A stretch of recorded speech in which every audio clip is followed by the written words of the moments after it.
안녕하세요, 덴티장입니다. 오늘은 턱관절 질환 및 안면통과 관련이 있는 또 다른 근육, 두판상근과 경판상근에 대해 알아볼 텐데요.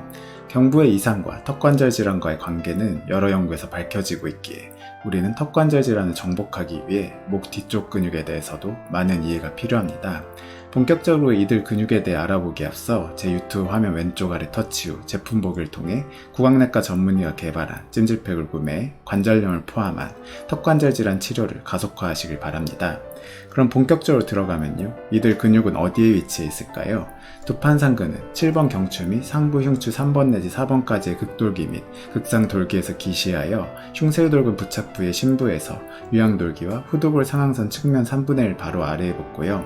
경판상근은 두판상근보다 깊은 쪽, 바깥쪽, 아래쪽에 위치하며 흉추 3번에서 6번 극돌기에서 기시하여 경추 1번에서 3번에 부착됩니다.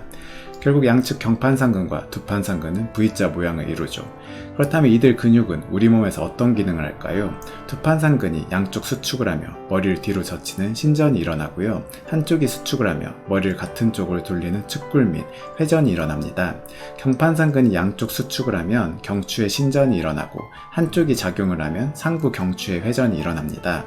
즉, 두 근육의 기능은 비슷하지만 두판상근은 머리 중심, 경판상근은 목 중심으로 움직임에 관여한다고 보시면 돼요. 두판상근에 이상이 있을 때는 대표적으로 정수리 부위에서 연관통을 느끼게 되는데요. 만약 알 수 없는 정수리 통증이 느껴지는 분들이라면 이 두판상근의 이상 여부를 의심하셔야 됩니다. 경판상근의 통증 유발점은 약간 다른데요.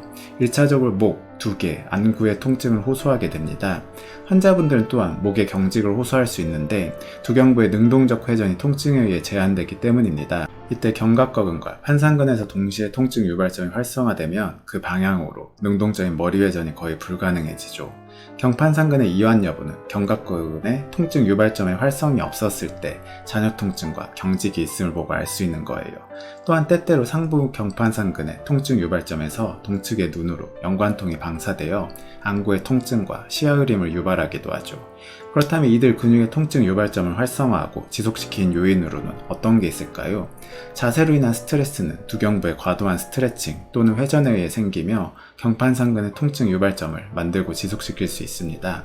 가령 책상에서 머리를 한쪽으로 돌리고 문서나 스크린을 보기 위해 고개를 돌리거나 숙인 상태에서 일을 할 때가 있을 수 있고요. 세관찰 자세라고 해서 나쁜 자세로 앉아서 강한 흉추 전만을 보상하기 위해 목을 스트레칭하여 망원경으로 조류를 관찰하는 듯한 모습이 있는데요. 이 자세는 경판상근을 지속적으로 수축시켜 안 좋은 영향을 줍니다.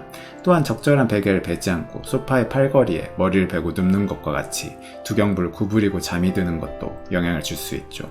엎드려서 스마트폰을 사용하거나 가까운 곳에서 TV를 보는 등 경판상근이 계속 수축된 자세를 유지하는 것도 안 좋은 영향을 줄 수 있고요. 노출된 목에 에어컨 또는 차가운 발을 맞는 것은 근피로와 함께 이 근육들에서 통증 유발점을 활성화할 가능성을 높입니다. 자동차 사고에 의한 충돌 스트레스도 두판상근 통증 유발점의 흔한 원인이고요. 특히 충돌하는 순간 두경부가 회전이 되어 있는 상태일 때 잘 생깁니다. 헬스를 하시는 분들도 주의하셔야 하는데요. 머리를 회전하거나 앞쪽으로 내민 상태에서 과도한 무게의 밧줄을 당기는 활동을 하면 판상근의 통증 유발점을 활성화시킵니다.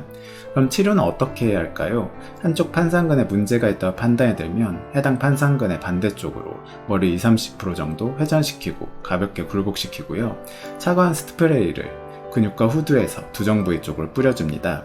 이때 분무는 연관통에 있는 어깨의 각과 머리의 측면으로 눈 주위까지 포함시켜줘야 해요. 곧 이어 양손으로 머리를 잡고 부드럽게 반대쪽으로 굴고 회전을 더 시키면서 위쪽으로 견인하여 근육이 느슨해지지 않게 하고요. 동시에 환자분은 아래를 보고 천천히 숨을 내쉬는 게 포인트입니다. 이때 스트레칭 시키는 방향으로 환자분께 머리를 능동적으로 기울이려는 노력을 하도록 해 효과를 배가시키도록 합시다. 직후에 따뜻한 찜질을 해주면 더 좋고요. 병원에 갈 수 없는 상황이라면 환자분 스스로라도 스트레칭 해주면 좋습니다. 또한 두판상근과 경판상근의 중간 부위에 주사 치료를 하는 것도 가능하고요. 환자분 스스로 생활습관 관리를 하는 것도 중요합니다. 머리와 목을 세우고 가슴을 펴서 자세를 바르게 해주고요. 가장 기본은 라운드 숄더 자세와 머리를 앞으로 내미는 거북목 자세를 교정해주는 겁니다. 목과 머리를 과도하게 틀고 돌리는 것을 최소화함으로써 자세에 의한 긴장을 피해줘야 합니다. 양쪽 다리의 길이의 차이나 골반이 비대칭이 있을 경우 교정해야 하고요. 적절한 베개로 목과 머리를 중립 위에 두고 자는 것도 경부의 긴장을 피할 수 있습니다. 모니터의 위치 또한 몸의 정면에 두고 번쩍임을 최소화하면서 기립 자세를 유지할 수 있는 각으로 맞춰주는 게 좋고요. 자주 보는 문서는 책상의 한쪽에 놓기보다는 모니터와 같은 높이에 두어 잘 보이도록 해서 과도하게 비트는 동작과 근긴장을 피하도록 합니다. 또한 헬스를 할 때는 과도한 무게를 피해야 하며 무게를 들 때 머리와 목을 돌리거나 머리를 앞으로 내밀지 않도록 해주세요. 목 부위 피부를 차게 하는 것 또한 근육이 피로할 때 통증 유발점을 활성화시키기에 잘 때는 목이 덮인 잠옷을 입고 자고 낮에는 스카프를 사용하는 것도 도움이 됩니다. 두판상근과 경판상근에 대한 이해도가 다소 높아지셨나요? 부디 두판상근과 경판상근의 건강을 지켜 우리 턱관절도 같이 보호해 주도록 합시다. 오늘 영상 여기까지고요. 도움이 되셨다면 구독과 좋아요, 알림 전체 설정 맞춰주세요. 감사합니다.